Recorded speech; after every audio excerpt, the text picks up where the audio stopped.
how to make talking characters using Sora AI. So hello guys, in this quick tutorial video, I will tell you how you guys can do that.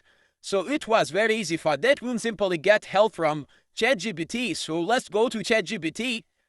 Once you open ChatGPT, so here you guys will simply tell ChatGPT that I want to create talking characters videos using Sora AI. So I will give you my idea, and worst after that you will simply write a best prompt for me.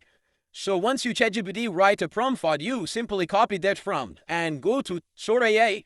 So let's tell ChatGPT our idea. After they simply copy one prompt, ChatGPT will give you a lot of options. Now go to Chrome and open Sora AI. Here you guys will simply paste your prompt. After that, click on that arrow. Now our video generation will be started. So once it's ready, I will show you. Here we go. Our video was ready. So let's see how it created. If you eat fast, calories can't catch you.